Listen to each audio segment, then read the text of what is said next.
ሰላም ወገን እንዴት ናችሁን? ያለው እግዚአብሔር ይመስገን በጣም ደህና ነኝ። ያው ዛሬ የመጣሁት አመጣጤ አንድ በግምቻዬ አንድ ደግሞ በሀና እህታችን ነውና ያው ብዙ ነገሮች እየተፈጠሩ እንደሆነ ታውቃላችሁ። በመጀመሪያ ደረጃ ማለት ነው በጣም የብዙ እህቶቻችን ህይወት አደጋ ላይ ነው። በጣም የብዙ እህቶቻችን ህይወት ደግሞ አልፏል ማለት ነው። ምናልባት ሶሻል ሚዲያ ላይ የሚጠቀሙ ሶሻል ሚዲያ ላይ ቫይራል ወጥቶ የነበሩ ሰዎችና ፌመስ የነበሩ ሰዎች ሲጠፉ የተጠፉ እንዲሁም የሆነ አደጋ ሲያጋጥማቸው እንዴት አደጋው አጋጠመ ለምን ተብሎ ጥያቄ ይቀርባል። ነገር ግን በጣም ብዙ እህቶች አሉ ሶሻል ሚዲያ ማይጠቀሙ፣ ሶሻል ሚዲያ ቢጠቀሙ ኖርማል ዝም ብሎ እንዲሁ ለማየት የሚጠቀሙና ፌመስ ያልሆኑ አሉ። የስንቱ እህቶች ህይወት ነው የተበላሸው ብዬ ሳስበው አይምሮ የጨነቀኝ እመቤቴን። እና እንግዲህ ቼታችን ወደ ከሳውዲ አረባ ወደ ኢትዮጵያ በየመን ወታ ነው እንግዲህ የልብ ድካም አጋጥሟት ምናምን ተብሎ ሞተች ተብሎ የተወራው ካስታወሳችሁ። እኔ ያን ጊዜ የሰማሁት ለምለም ስታወራ ነው። ከለምለም ዩቱብ ነው የሰማሁት እና መጀመሪያ ላይ ከዛ አመንኩ ወይኔ ምናምን ነው ሲማር ምናምን አለን ዝም አለ። ከዛ ግን ከ2 ወር በፊት የሆነ ልጅ ቪዲዮ ሰርቶ ነበር፣ ቲክታክም ፌስቡክን ፖስት አድርጎ ነበር ካስታወሳችሁ ማለት ነው። አልሞተችም ብሎ ግን አንደኛ የሚያምን ሰው የለም፣ ሁለተኛ ደግሞ ሁሉም ሰው ለራሱ ቫይራል እንዲወጣለት ነው፣ ለላይክ ነው፣ ለሰብስክራይብ ለምናምን ነው ስለሚባል ማለት ነው። ብዙ ጊዜ እንደዚህ አይነት ነገሮች ላይ ያው እኔ አልገኝም እውነት ለመናገር፣ ምክንያቱም አንዳንዴ ራስን አደጋ ላይ መጣል ነው። ሌላኛው ነገር ደግሞ ሰው ለምንድን ነው የሚያስበው መሰላችሁ? ለሰብስክራይብ ተብሎ ነው፣ ለፎሎ ተብሎ ነው ምናምን እንደሚባለው። አንዳንዴ ሀቅ ጎን ስትቆሙ ከባድ ነው። ለምሳሌ የገጠር ልጅ የሚባለው ቲክታከር እሱ ሙታለች ብሎ አስተላልፏል። ግን እሱ የተነገረውን እንጂ በነገሩ ምንም ይኖርበት አይኖርበት እሱና እግዚአብሔር ነው የሚያውቁት። እውነት ለመናገር ግን አንዳንዴ ራሳችሁን አደጋ ላይ መጣል ነው ያልኳችሁ ለዚህ ነው። ከዚህ በፊት እኔ ምን አጋጥሞ የነበረ መሰላችሁ? እማቃት ልጅ በየመን ሂዳ ምንድን ነው የሚባለው ወይኔ ስሙ ጠፋኝ፣ ብቻ እዛ ቦታ ላይ ልጅቱ ሞተች ተባለና ከዛ እኔን ስለሚያውቀኝ ልጁ የእሷን ጓደኛዋ ስለነበር ይልክልኛል ማለት ነው። ፎቶ ላከልኝና እሷ እኮ እንደዚህ ሆነች ምናምን ሲለኝ አላመንኩትም። እንዴ እየቀለድክ ነው ምናምን ብዬ ዝም አልኩ። ከዛ ደግሞ ስቶሪ ተደርጎ አየሁ። የእሷ ጓደኞች ታውቃላችሁ፣ ፍሬንድ የሆናችሁት ያው አድ ተደራርጋችሁ ፍሬንድ የሚሆን ነገር ነውና ያንን አይቼ በጣም ነበር የደነገጥኩት። እንዴት እንደዚህ ሆነ ምናምን ብዬ እኔ ደግሞ ማመን አቃተኝ። እየቀለደ መሰለኝ እውነትም መሰለኝ። ከዛ እስከ ሁኔታው ነገረኝ፣ እንዴት እንደሞተች እንዴት እንደወደ ምናምን ማለት ነውና እኔ አላምን ምናምን ስለው በቃ እሺ ፎቶ ልላክልሻለኝ ማለት ነው። እንዴ እኔ ደግሞ ፈራውና አልፈልግም ምናምን አልኩት ማለት ነው።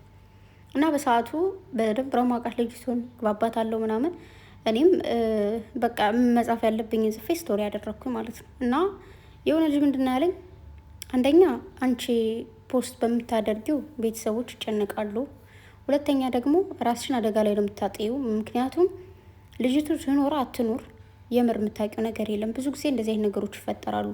በህገ ወጥ ምናምን እንደዛ ሲወጡ ሞተ ተብለው ብዙ ሰዎች ሞቱ ተብለው አይሞቱም ምናምን ሲለኝ ቶሎ ነበር ያጠፋሁት በሰዓቱ ማለት ነው።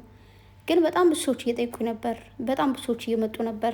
እኔ ስቶሪ ባደረግኩት ማለት ነው የምር ነው ወይ እንዴ ትናንት ማታ ስታወራ ነበር እንደዚህ እና ከዛ በኋላ በቃ እንደዚህ አይነት ነገር ማድረግ አቆምኩኝ ማለት ነው። ማለት ሰው ሞተ ሲባልም ነፍስ ይማር ብዬ ዝም እላለሁ፣ አልፖስትም ምናምን።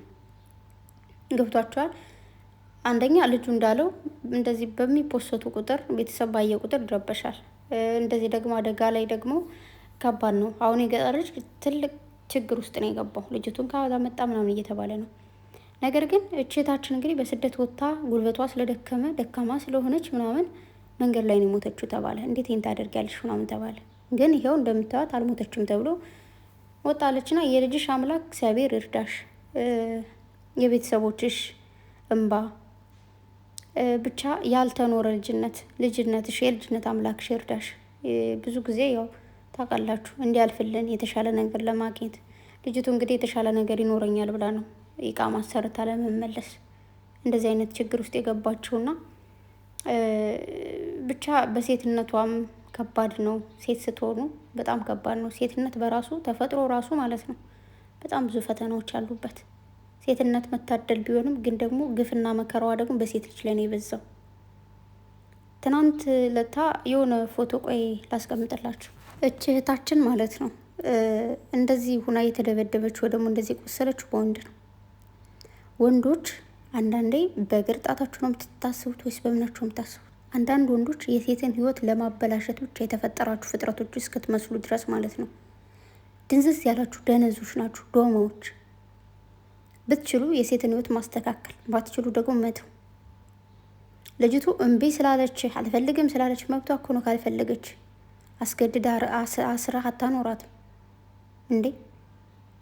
ነጻነት እንዴት ነው ይሄ? አሁን እኩልነት ምናምን የሚባለው ነገር እኮ ዝም ብሎ በእንትን ላይ ብቻ እየመሰለኝ ነው። እግዚአብሔርም በጣም ነው የሚያስጠላው፣ በጣም ከምላችሁ በላይ። እና ሴቶችዬ ራሳችሁን ጠብቁ። ገገማ ከሆነ ወንድ እግዚአብሔር ጠብቃችሁ፣ ድፍን ጭንቅላት ካለው ወንድ። እቼታችንም የታገተችው በወንዶች ነው፣ በደደብ ወንዶች ማለት ነው። እቼታችንም የተደበደበችው እንደዛው። ደላላ የሚባሉ እንዳለ ኢትዮጵያ ውስጥ ያሉ ተሰብስበው ይታሰሩልን፣ በህግ ይጠየቁልን። ለምንድን ነው ህግ ማይጠይቃቸው? በጣም ብዙ ቶቻችን እየወጡ በጣም የብዙ ሰው ህይወት እየጠፋ ነው። በጣም ብዙ ሴቶች እየተደፈሩ፣ በጣም በብዙ ወንዶች በተቀያያሪ ወንዶች እየተደፈሩ ራሳቸውን እያጡ ነው። ይቺ እህታችን እንግዲህ ሀና ምን አይነት ሁኔታ ውስጥ እንዳለች እግዚአብሔር ነው የሚያውቀው። ፈጣሪ ይሁንሽ፣ የልጅሽ አምላክ ወደ ቤትሽ እንድትመለሽ ያግዝሽ። እዚህ ጋር መደባበቅ ምናምን ሳይሆን የእውነት የደበቃችኋትና የአገታችኋት ሰዎች እውነቱን ተናግራችሁ እንድትወጣ አድርጉ። በፈጠራችሁ ከቻላችሁ አገቱ የሚባሉትን ሰዎች የምታውቁ ቤተሰቦቻቸውን ሆነ ምናቸውን በቁጥጥር ውስጥ እንዲደረጉ አድርጉ። ምክንያቱም ሁሉም ሰው የያዘውን ያክል ሲያዝበት ነው የሚገባው ህመሙ ማለት ነው። እና በጣም ነው የሚያስጠላው። እግዚአብሔር እርዳሽ ማለት ፈልጋለሁ። በጸሎት ወደዋችሁ አግዟት። ሌላ ነገር አይደለም። አንዳንዴ አልሞተችም ተብሎ እንደዚህ ሲወራ በስሜትም ተናደው ወይ ደግሞ የእውነት ሞታለች ለማስባልም ሊገሏትም ስለሚችሉ እግዚአብሔር በህይወት እንዲያኖራት ጸልዩላት። በመቀጠል ይህን ያክል እንኳን ለማውራት አይደለም የፈለግኩት የነበር በግምጃዬ ነው ደግሞ የመጣሁት ማለት ነው። ግምጃዬን የገጠር ልጅ ምናምን እያላችሁ ለማሸማቀቅ የምትሞክሩ ጀዝባዎች አላችሁና አንደኛ ደረጃ እዚህ በፊት ተናገር ያለው በደንብ ስለ ገጠር ልጅ ምናምን ድጋሚ ደጋግሜ ያው በፊት ጀምራችሁ የምታውቁኝ ደጋግሜ ሳወራ እንዳይሰለቻችሁ ሹዶች። አሁን ላይ የምታውቁኝ ደግሞ ወይም ደግሞ በቅርቡ ወደ ቤት የተቀላቀላችሁ ሰዎች እንደ አዲስ እንተዋወቃለን ማለት ነው። በመጀመሪያ ደረጃ የገጠር ልጅ ስድብ አይደለም ወይ ደግሞ የሚያሸማቀቅ ነገር አይደለም። እንደውም በደንብ የሚያኮራ ቀብረር የሚያደርግ ነገር ነው። በጣም ሰዎች ይመኙታል። ገባችሁ? የገጠር ልጅ ስትሆኑ ማለት ነው ብዙ ውጣ ውረዶችን። እንደውም ስለ አረብ ሀገር ራሱ ሳወራ የገጠር ልጅ አንስቼ አውርቻለሁ። አረብ ሀገር እንኳን ሲመጡ የገጠር ልጆች ከሆኑ ይወጡታል ብዬ ስለማስብ ኖርማል ነው። ምክንያቱም በጣም ብዙ ነገሮችን ወጠን ወርደን የመጣን ሰዎች ነን።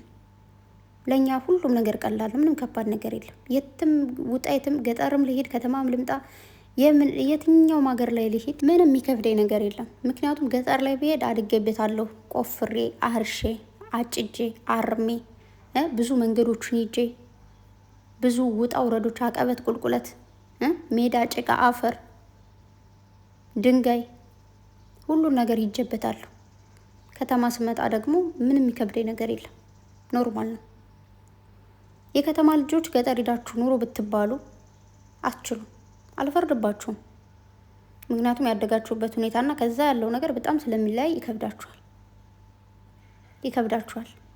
የሆነ ነገር የማይሰራ ከባድ ነገር ስሩ ብትባሉ አትሰሩ፣ አልለመዳችሁትም። እኛ ግን የሚሰራ ማይሰራ ብዙ ነገር ሰርተን አድገናል። በክብር ደግሞ እንደኛ ማንም አይደርስም። ለክብር በክብር ጉዳይ ማለት ነው። ምናልባት ማንም የሆነ እንደዚህ ዘንጠን ወጣን ምናምን እንደሚሉት ላንለብስ ላንረግጥ እንችላለን። ኦኬ፣ ግን ክብራችን ላይ ማንም አይደራደርም። ክብራችን ላይ በብዙ ነገር ቸላ ልንል ይችላል፣ ኖርማል ሊሆን ይችላል። ክብር ግን ክብር ነው። ኦኬ፣ ይኸውላችሁ የገጠር ልጅ ሲባል ለወደደው ሟች የዋህ ትሁት ያለውን ሊሰጣችሁ ይችላል። የሰው ልጅ ላለማስቀየም በጣም ይጥራል ምናምን ነገር። ከዛ ውጭ ግን በክብሩ ከመጣሽ ማለት ነው ለወደደው ማር ነው፣ ለጠላው ደግሞ መራራ ነው። ግን ምናልባት ትዕግስተኛ ነን፣ እውነት ለመናገር እንታገሳለን እስከ ጥግ ድረስ ትዕግስቱ በደንብ አለን። ከዛ ውጭ ግን የገጠር ልጅ ባላችኋት ቁጥር ልትሸማቀቅ መስሏችሁ ከሆነ እኔም በጣም ስለማወዳት በጣም ስለማከብራት፣ አዎ የገጠር ልጅ ናት። የገጠር ልጅ ነች። የገጠር ልጅ ነኝ። የአርሶ አደሩ የገበሬው የጀግናው ባይዘዊ ማለት ነው። የሆነ ስንተኛ ክፍል ሆነን እንደሆነ አላውቅም። የሆነ ክርክር በአማርኛ የሆነ ክርክር የሆነ ቃልና የሆነ ነገር ይዛችሁ ተብሎ እንከራከር ነበር። አይዶኑ 5ኛ ክፍል ወይ 6 ወይ 4ኛ ክፍል በገጠርና በከተማ በሚለው ተወዳድሬ ያውቃሉ። ተከራክሬ ማለት ነው። ገባችሁ? እንዴት መሰላችሁ? አላችሁ በጣም ብዙ ጨዋ የሆናችሁ እመቤቴን ማንነትን አትንኩ፣ ማንነታችሁን አስከብራችሁ የምትኖሩ የከተማ ልጆች የሆናችሁ አላችሁ። በቃ ማለት ማንንም በማንነቱ ዝቅም ከፍ የማታደርጉ። አንዳንዶቻችሁ ግን የከተማ ልጅ ስለሆናችሁ የሆነ ሰው የገጠር ልጅ ስለሆነ መናቅ የምትፈልጉ ሰዎች አላችሁ። ቢገባችሁ እናንተ የተናቃችሁ ናችሁ። እናንተ የምትንቁ ሰዎች ማለት ነው የተናቃችሁ ናችሁ። ሰው በማንነቱ ይከበራል፣ ይወደዳል። ገጠር ይሁን ከተማ ይሁን የትኛውም ብሔር ብሔረሰብ ይሁን። አንዳንዶቻችሁ ግን አደብ ግዙ፣ ልብ ግዙ። እንዴ ገበሬው መሰለኝ ለሱ ሳይበላ ደክሞ ስንት ነገሮች ወጥ ወርዶ አምጥቶ አብልቶሽ የምትኖሪው እንዴ። እግዚአብሔርን በጣም ነው የሚያስጠላው። እች ልጅ ምን ታደርጋችሁ? ምን ታደርጋችሁ? እኔ እኮ ግራ የገባኝ ነገር ምን ታደርጋችሁ ነው? የሆነ ጊዜ ገረድ ትላታላችሁ፣ ከዛ ደግሞ የገጠር ልጅ። ገረድነት የሚያሳፍር ነገር አይደለም። የሚያሳፍረው ምንድን ነው? ስትዘሙቺ ወንድ ከወንድ ጋር እዛም እዚህም እየዘለልሽ አንሶላ ስትጋፈፊ የምታድሪ ሁሉ ይሄ ነገር ለእናንተ ክብር ነው። አያሳፍርም አይደል? አያሳፍርም። ስትሰርቁ አታሳፍሩም? አያሳፍርም። ይሄ የሰው ልጅ ሲሰራ ግን ያሳፍራል አይደል? ሰውን ለማሸማቀቅ አንዴ እንደዚህ አንድ እንደዛ ይደብራል። የሰው ልጅ ምንም የሚስራ ጠንክሮ ራሱን እያቋቋመ ከሆነ ጀግና ነው። ገላሽን የምትሸጪ ሴት አቁሚ። ይሄ ነው ብልግናና አሳፋሪ ስራ። ከዛ ውጭ ሌላ ምንም አይደለም። ወንድ ሆነ የሴትን ህይወት የምታበላሽ እዛች እዚህም ችም ጋር እየሮጥ ካቁም። ሌላ ምንም ትስራ፣ አያገባችሁም፣ አይመለከታችሁም። የፈለገችውን ታድርግ እንዴ ቅመሜ፣ እንደፈለግሹኝ። ገረድነት ራስን የተሻለ ደረጃ ላይ ለማድረስ እስከሆነ ድረስ ገረድ ሆኖ መቅረት ነው ገረድ የሚያስብለው።